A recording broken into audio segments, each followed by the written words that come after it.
Does your kick drum sound weak or buried in the mix? Well, you're likely making this common EQ mistake. Keep watching because one of the most common problems that producers face is getting their kicks to punch through the mix. And honestly, pursuing a career in music is full of challenges.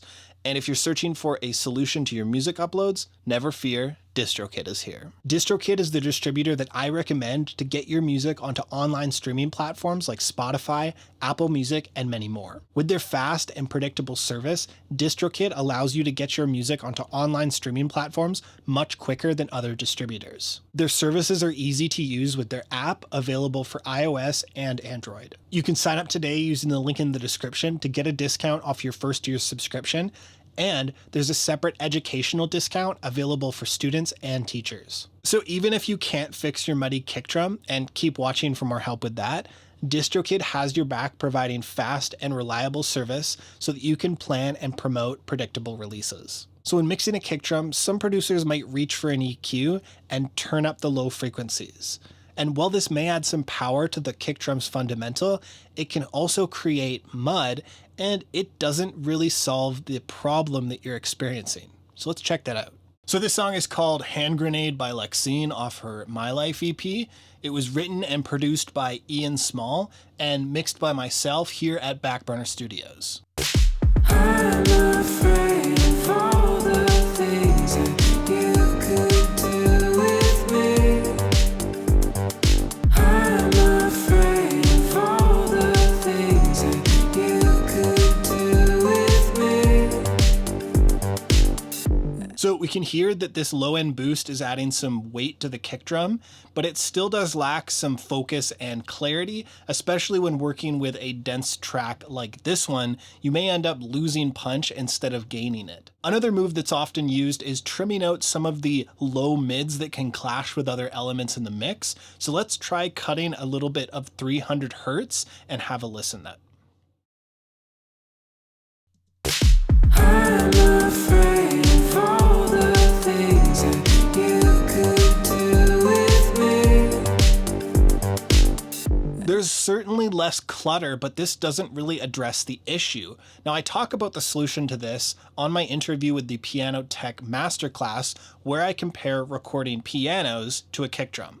It's a little bit of a weird comparison, I know, but let them cook. So in the piano, by placing like a cloth or a scarf or something, and then you can just do like a 57, just literally touching the soundboard. I think for this recording, we actually used a 47 and we had it just a couple inches above the soundboard. But what that does is it gives you all of the body, the fullness, the tone that really sits below the hammers. It's similar to like a kick drum, how you might put a mic inside and you get the sound of the beater hitting the skin. When you have a microphone outside, what it's really getting is that full wave development, all of that low end. Between these two, you can balance how much body you want in the instrument and how much attack and actual placement that you get out of the instrument. And that's really important, especially when you have complex parts or really rhythmically intricate parts. It doesn't just sound like a blob of noise. You actually start to get those peaks and those transients of where those notes are actually placed on the grid. This may sound counterintuitive at first because we are, after all, talking about a bass drum.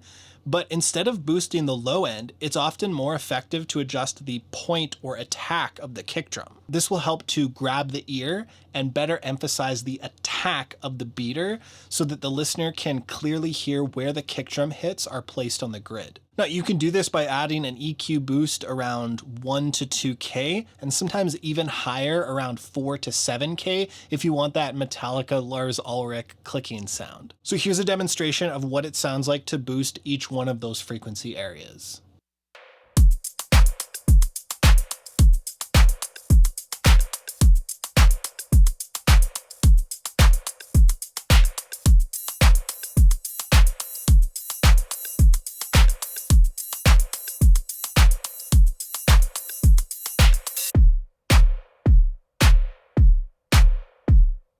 Now, again with the rest of the track.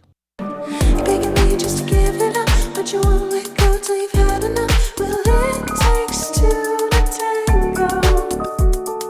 Burn on bridges 'cause you feel the tough. Bet you didn't think that I'd call you back, but I can't let it go. I thought I found gold with you. I'll never get a hold of you.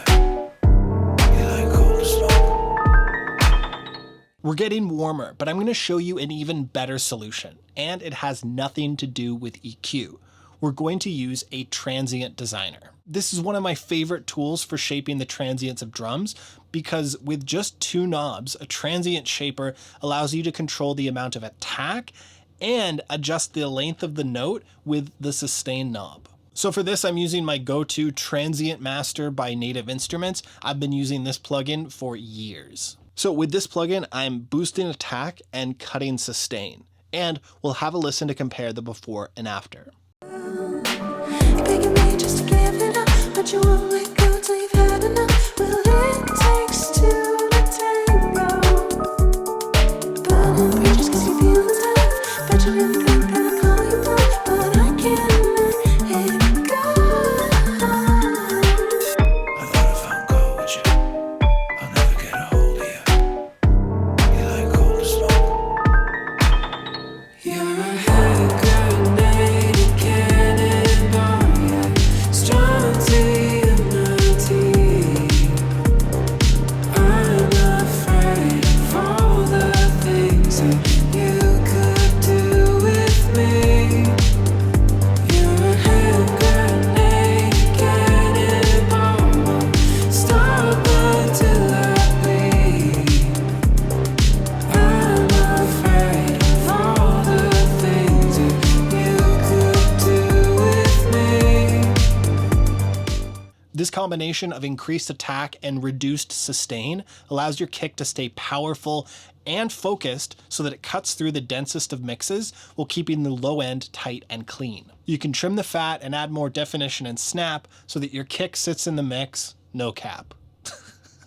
But really, this makes a huge difference on the impact of your track. And up next, we'll take a look at what the Transient Designer is actually doing. To do this, I'll right-click on the track and click Commit to bounce the kick drum in place with our Transient Designer settings.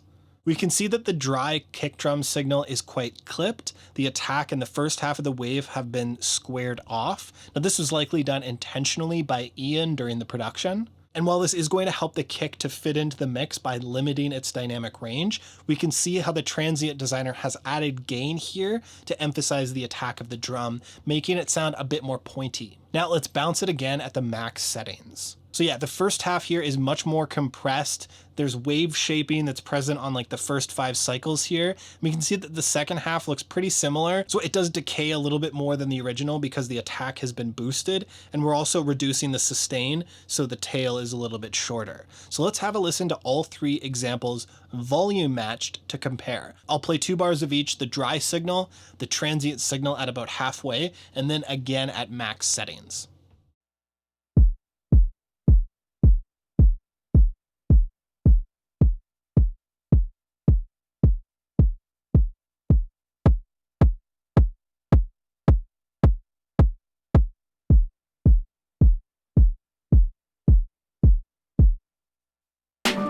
Begging me just to give it up, but you won't let go till you've had enough. Well, it takes 2 to tango.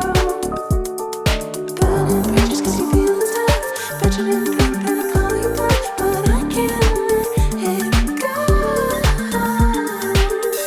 So to me, this takes the kick from being really throaty, you know, kind of that throat sound, to more of a knock. And then finally at max settings, it's almost a click sound. So yeah, I didn't really like the sound of the third one in solo, but I thought that it wasn't too bad in the mix. I might bring back the sustain a little bit. It was a little bit short and choked out, but hopefully this illustrates just how far this plugin can really go with shaping the waveform. And one more thing, let's try this whole thing again with the SPL Transient Designer Plus from Plugin Alliance. I always forget that I have this plugin because I'm so used to using the Native Instruments one, but the SPL has a few more controls like a sidechain filter, and it lets you push into a soft clip limiter to minimize digital clipping at extreme settings. So again, I'll bounce a track with a subtle boost to the attack, a cut to the sustain, and then another one on the max settings with the limiter turned on. Begging me just to give it up, but you won't let go till you've had enough. Well, it takes 2 to tango. But I'm free just 'cause you feel the tough. Bet you really think that I'll call you bluff, but I can't let it go.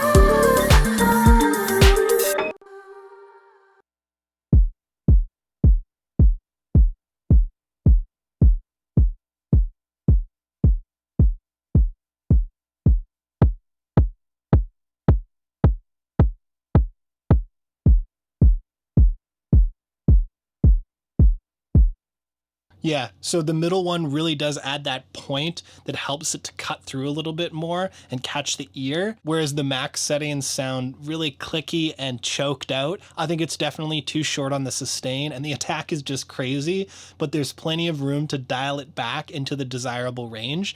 But honestly, it really does catch the ear in the mix. So give this method a shot and let me know how it works for you. And I want to hear from you. What's the biggest mixing problem that you're experiencing right now? Drop me a comment or DM me and let's see if we can solve it together. I hope this video helped you out. Leave a like if it did, and consider subscribing if you want to see more videos like this one. Thank you for watching, and happy mixing.